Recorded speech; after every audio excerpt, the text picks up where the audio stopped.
Kenapa dia tidak dibicarakan dalam konteks kebudayaan yang lebih general sehingga lebih gampang dipahami? Kayak sekarang orang masuknya lagu Timur, tahu dari mana itu yang bikin orang NTT atau Papua atau Ambon? Kita nggak bertanya lagi. Yang kita tahu itu lagu Timur. Nah, menurut saya itu kebudayaan itu lebih gampang dikomunikasikan dengan cara seperti itu.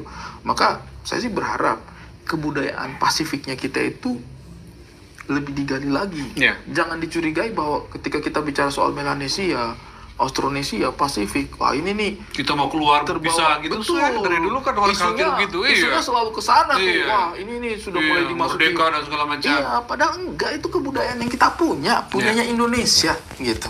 Mari kita lestarikan, mari kita dorong gitu. Jangan kita bicarakan itu akan sebagai sesuatu yang asing. Itu kenapa ada beberapa statement teman-teman dari Indonesia Timur itu yang mengklaim mereka itu adalah asing di negara sendiri. Ini kan menyedihkan gitu. Bagaimana kita merasa asing di negara kita sendiri? Karena kebudayaannya kita tidak direpresentasikan dengan baik, tidak dibicarakan dengan baik. Jadi buat saya sih Indonesia Timur sih sudah saatnya juga untuk punya panggung, punya ruang untuk dibicarakan. Termasuk seperti sekarang ini kan Pak Mahfud, Pak Profesor menganggap saya sahabat di sini, duduk di sini kan. Nah, memang sahabat gitu. Sebuah ruang. Karena Pak Mahfud tahu bahwa hari ini menikmati disebut sebagai dipandang orang sebagai non muslim kan, Pak. Pak Mahfud suka itu dengan begitu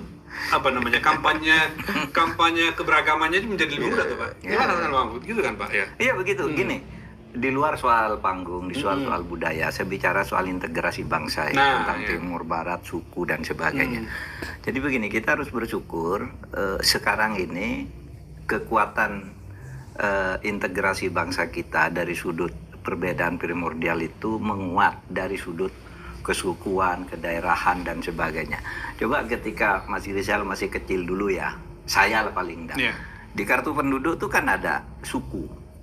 Mahfud MD lahir ini suku Madura, suku Padang. Di KTP Pak ya? Iya, suku apa? Di KTP dulu Pak, betul. Sekarang enggak ada karena orang sudah berintegrasi. Saya orang Madura, kawin dengan orang Jawa nih istri saya. Coba anak saya suku apa? Anak saya kawin dengan orang Sunda yang ayah ibunya Padang satu Sunda. Ini anak cucu saya, ini anak apa? Suku apa dia? Nah, sekarang ini sudah mulai menyatu yang begitu itu. Oleh sebab itu, kalau dari sudut integrasi bangsa, ya, itu tidak terlalu masalah soal perbedaan suku, sudah mulai nih menyatu.